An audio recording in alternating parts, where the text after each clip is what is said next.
Hey, what's up guys? George Nix of Lakeshore Video here. I just wanted to briefly go over a shoot that we did. This was the last shoot for the year of 2024. And it was for David Gladish. So let's go ahead and check that out over here. And I'm going to show you just like a little bit of the behind the scenes. This was specifically, he wanted headshots and he wanted, well, just one headshot. And then he wanted a video to play on the website. When you click on the chat, like customer service sort of thing, this video pops up. Well, this is just headshot right here, but this is pretty standard. All of his clients, or I mean, all of his employees, we do the same sort of shots. I'll show you what the raw looked like. So this was the raw right here. And basically I was able to take that and edit it to this. And then let me play you the final result. Actually, you know what? We'll hold off on the final result of his video because I want to show you just behind the scenes of how we captured it. So we were using the Lumix S9 and we had the Sigma 50mm 1.4, and you can see super low ISO, 200 ISO for the photo, 125 for my shutter just to freeze the frame so that if she's moving or anything, it's not going to matter. Took about maybe 10 tries to get the right shot, but it's only like maybe 5 minutes. And I tether over here to the MacBook. So that's how I'm able to do these sort of corporate headshots and make sure we nail it, because I let the client see what it looks like in the computer and make them approve it before we move on. That way we don't have to do any reshoots or anything like that. And then for our lights, we were just using the Photix Raja Deep 80 softbox. It's like a parabolic softbox with the Neewer C120, I think that is. Or no, I think that's actually CB100C is what it says. It's a 150 watt RGB light. So I just put it on 5600 Kelvin and works out pretty good. And then we got the RGB 168 Neewer panels, and these are actually, I love these panels. They're so versatile. So that was my fill, and then you can see down there my backlight to light up the backdrop. Not my backlight for my person subject, but backlight for the backdrop. I should say backdrop light. And then we had the Neewer what is it? No, it's CB. Okay, so Neewer CB60. I keep wanting to call it SL60 because that's what the Godox one is, but it's the same thing basically. And that's using these globe lanterns. It just came with the light, to be honest. So that's kind of the wide shot here of what it looked like. This is like a mock courtroom that we were in because he's a lawyer. So yeah, we just got a little backdrop there, pops up real easy. And then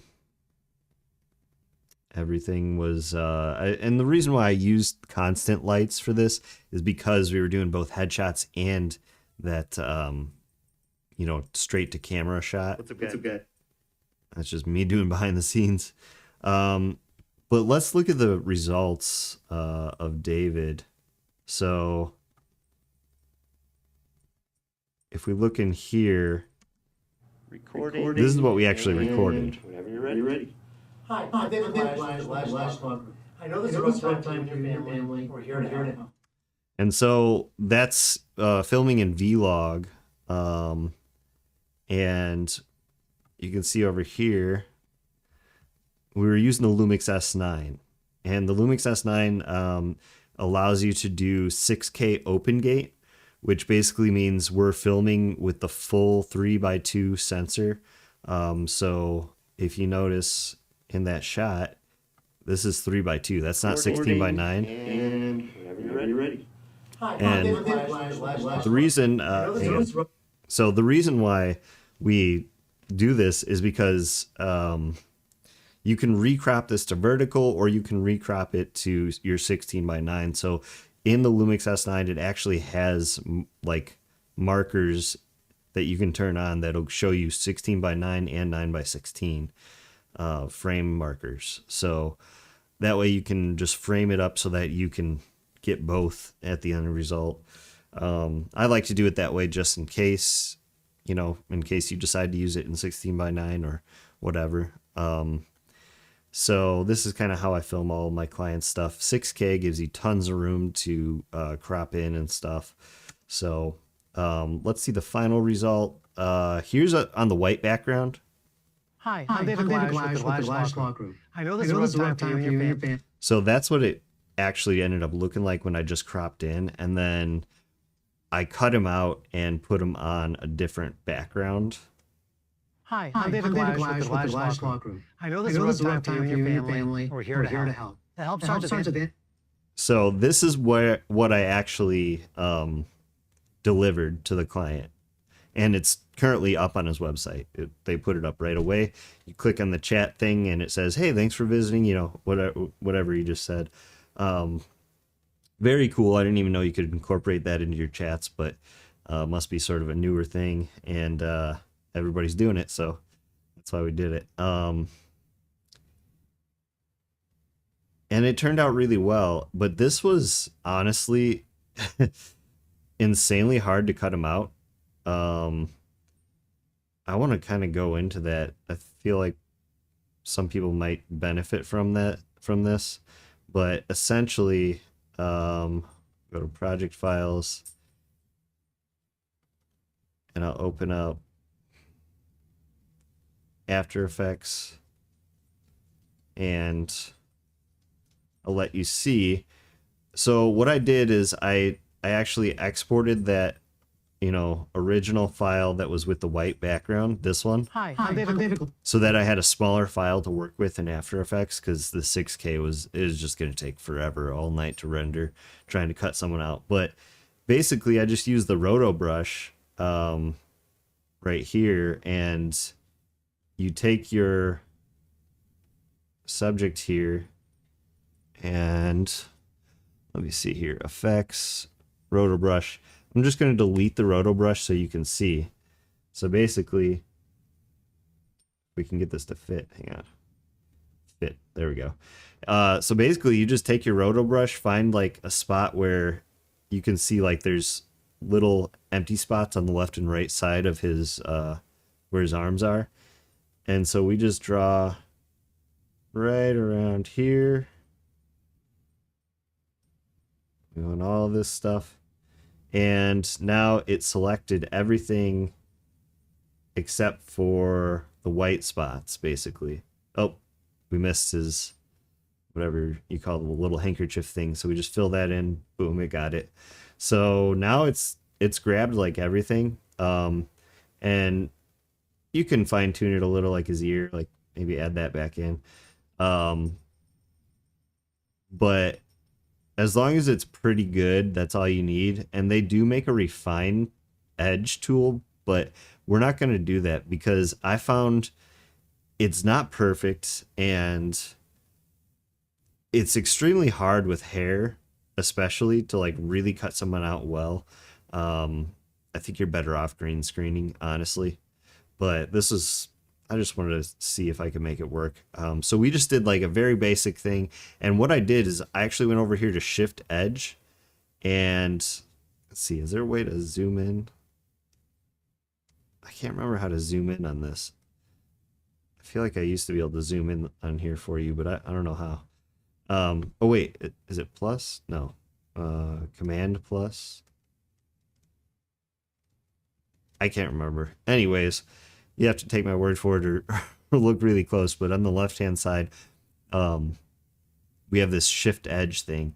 And so you can shift the edge like if you shift it to the right, then it expands out past the person. But if you shift it all the way to the left, then it expands into the person. So we're effectively like cutting off a little bit of the edges, which I want, because I'll show you in a little bit. And then I like put reduce chatter to 100% because I really just want the core of him. The rest of the edges of him don't matter. And I'll show you why. What I did, I'm not going to save this. So you just run that and export it. I'm not going to show you how to export it. You look it up, how to export with an alpha channel so that it has like a transparent background. And then we come over here into Premiere.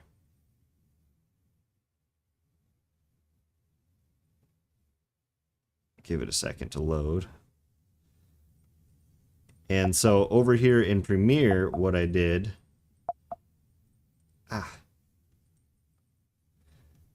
these little notifications. So I took 2 layers, right? So if you can see here, let's just close everything. And this background, I literally just got that in Photoshop. I took a blank canvas in Photoshop and I said generate an office with a clean white background or something like that, and it popped up with this. But you can see right here, this is my layer that I exported from After Effects. Protect you as we go through this process together. The Gladish. And it's okay. We'll go ahead and throw it on top of this right here. And you can see it's okay. It kind of works. I know this is a rough time for you and your family. We're here to help. To help start answering questions. It's not terrible, but it's also not amazing. Like I said, we kind of cut off the edges, so you kind of don't really get all the detail.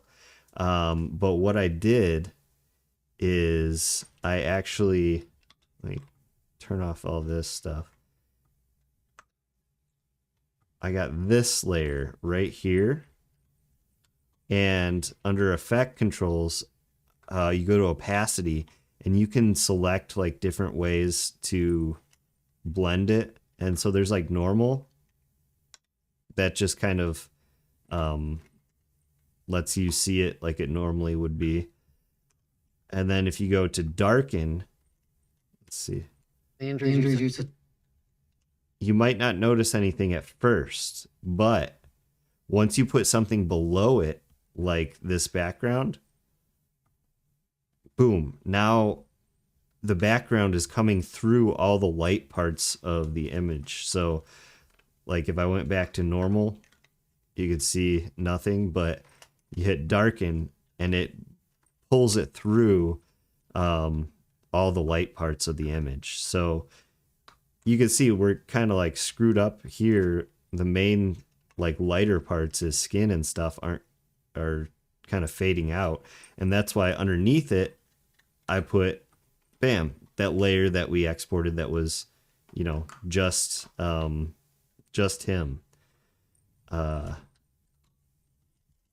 So you can see that's the layer that I added back in.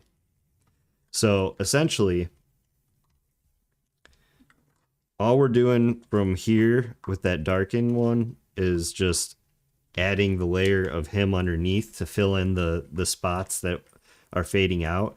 And what it does is it allows you to keep the edges from that top one. So this top one that's like fading out on the light stuff, the edges of him are coming through great, actually. So when we add them together, we got the edges from one and then the middle main meat of it from the After Effects composition. And now we have like a legit video. And it only works when you have like a white background. Watch, if I try to do this darker background, it doesn't really work because his hair is just a little bit thin up top, so it looks like you can see through his hair and see the white behind it. So it's like, This is a rough time for you and your family. We're here to help. To help start answering questions and getting you back on the road to recovery. it kind of still works, but it just the hair looks weird. So that's why I wouldn't recommend, like, if somebody has like a little bit thinner hair up top, I wouldn't recommend using a dark background. You gotta kind of use the same color background that you originally used in your original shot, which for me was a white background. So anyways, that's how I did this without a green screen. And hopefully you guys learned something, because that took me all day to figure out. I was trying a million things to try and cut it out just in After Effects and just use the cutout from After Effects. And then I saw something about using the darken on the opacity, and it would just take away the white. And I was like, hey, if I layer these, it might work out pretty good. And yeah, sure enough, like, you can see all the detail in his hair, and it totally looks like, when it's on a white background, it totally looks like he's really there. So, yeah, that's how we did this shoot. I don't know what else to tell you. I guess stay tuned for the next video. And I am really loving this Lumix S9 because the autofocus actually works with the Sigma 50mm 1.4. Like in video mode, the autofocus works fine. Like, it's quick. So I didn't expect it to actually work, being that these are like kind of old lenses with old autofocus motors. So it's a little noisy, but it did an amazing job keeping up. So whatever Lumix did with that new phase detect stuff, they are killing it. I didn't want to invest in the Lumix S5 II and S5 IIX because I have 3 S5s and a S1, and they work fine for most of what I do. 90% of the time, I don't really need autofocus, but it's good to have it a little bit sometimes. So that's why I'm going to start using the S9 for my things that I need autofocus. I have yet to test it with the 70-200, but I have faith it'll work fine with that too. So yeah, that's my new autofocus camera. Honestly, the autofocus works fine in the Lumix S5 original one and the Lumix S1 for talking heads. So if it's like a sit down talking head type video, the autofocus is fine. Even this one with David Gladish, like, the autofocus would have worked with this video, but not with the 50mm 1.4 by Sigma. It'll only work with the Panasonic lenses. So that's why I'm like really excited to be able to use autofocus with other lenses, because my Sigmas tend to be, like, honestly my favorite lenses. I don't know why. Sigma just makes the beautiful lenses that just, they have a certain look to them. And this 50mm 1.4, I absolutely loved it for photos, but I could never really use it for video because it just was so slow on the Lumix S1 and S5. So anyways, maybe this is more information than you guys need, but I like to ramble on this channel. So if you want to come hear me ramble, come hit like and subscribe and all that stuff. I just do BTS content on this channel, just behind the scenes of what we do at Lakeshore Video. And I don't know if anybody really cares to watch this. If you do, comment below if you actually watched the video, and let me know if you like seeing this type of behind the scenes stuff. And we'll catch you next time. So till then, I'm George Nix, and this has been a Lakeshore Video BTS video, or whatever. Lakeshore forever. Lakeshore Video forever. Wait. Is that Rick and Morty? Yeah, that's what it is. All right, later, guys.